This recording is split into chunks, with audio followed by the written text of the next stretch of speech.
Assalamualaikum warahmatullahi wabarakatuh.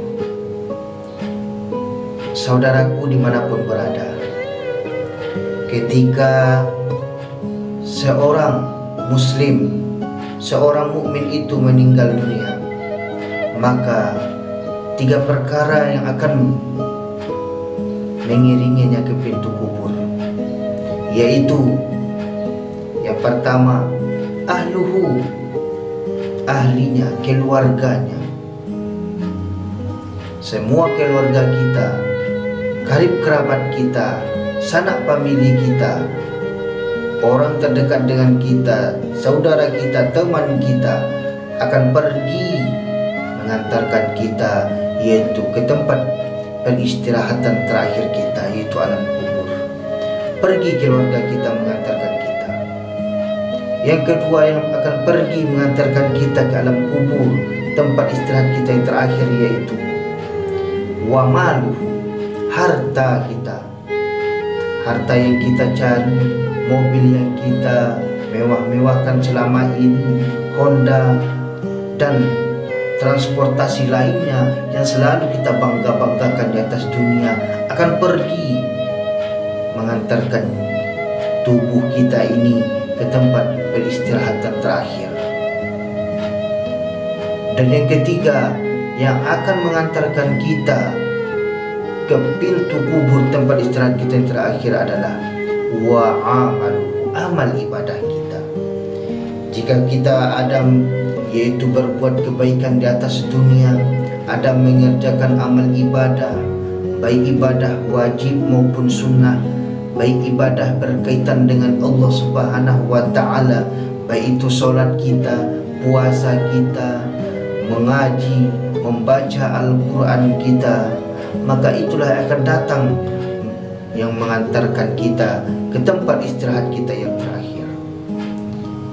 Dan ibadah-ibadah kebaikan-kebaikan lainnya, ketika kita menolong saudara kita, menolong orang yang kurang mampu, menyantuni anak yatim, selalu berbagi kepada saudara-saudari kita yang membutuhkan pertolongan kita, itulah amal ibadah kita yang akan mengantarkan kita, yaitu ke tempat istirahatan terakhir kita. Apa kata Nabi SAW? Irji isnani, pulang kembali dua perkara, yaitu akan kembali pulang ke rumah kita kembali, yaitu yang pertama wa ahluhu, yaitu ahli kita, keluarga kita, yang tadinya ramai-ramai mengantarkan kita, tak seorang pun yang mau menemani kita di alam kubur. Di dalam kubur kita tidak seorang pun yang mau menemani kita, saudaraku. Istri yang tercinta kita bangga-banggakan di atas dunia, mereka pun tidak mau menemani kita di alam kubur. Suami yang kita bangga-banggakan, mereka pun tidak mau menemani kita, yaitu di alam kubur. Oleh karena itu, saudaraku, semua keluarga kita tidak akan mau menemani kita, dan mereka akan pulang kembali ke rumah. Istri kita, suami kita yang kita cintai, kita bangga-banggakan, kita sayangi, kita sehidup semati, maka suami kita atau istri kita pun tidak akan mau menemani kita di alam kubur. Anak yang kita banggakan, kita sayangi, mereka pun akan pergi meninggalkan kita. Oleh karena itu, semua keluarga kita akan pulang ke rumah kita, dan mereka akan kembali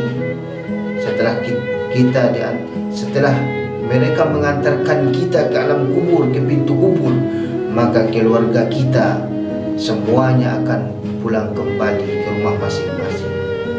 Tidak ada yang akan menemani kita. Yang kedua yaitu yang akan pulang kembali wa amalu, yaitu harta yang kita miliki. Kalaulah ada emas yang kita miliki, semua harta benda kita, baik mobil, rumah, semua perkebunan kita, sawah dan ladang kita, semua itu akan menjadi warisan bagi saudara-saudara kita, akan menjadi warisan bagi anak-anak kita.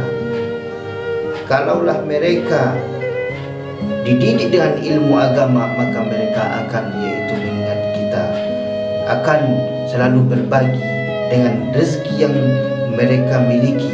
Mereka akan berikan sedekah atas nama kita. Semua harta yang kita cari, yang kita miliki di atas dunia akan kita tinggalkan. Tidak ada yang akan kita bawa di alam kubur nantinya. Semua harta kita tinggal menjadi warisan sanak saudara kita. Yang akan menemani kita, kata Nabi, yaitu satu perkara, wa amal. Kalaulah ada kebaikan kita, kalaulah ada amal soleh, amal ibadah kita selama di dunia, maka itulah yang akan menemani kita di alam kubur. Oleh karena itu, kita hidup ini adalah menjadi ujian bagi kita. Bukan hanya sekedar hidup, banyak makhluk Allah yang hidup, binatang, hewan pun semuanya hidup. Akan tetapi kita dipilih Allah Subhanahu wa ta'ala agar menjadi umat yang terbaik, umat yang mau beribadah kepada Allah Subhanahu wa ta'ala. Oleh karena itu, dengan amal ibadah kita lah kita mudah menjadi yaitu di alam kubur nantinya. Kenapa? Karena amal ibadah kita lah yang akan menolong kita di alam kubur. Semua kebaikan-kebaikan kita, kalaulah kita sering berbagi kepada saudara kita, sering menolong orang lain, mudah membantu orang yang membutuhkan, maka itulah yang akan menolong kita di alam kubur. Jika kita ada yang kita sedekahkan, kita infakkan, itulah amal ibadah kita.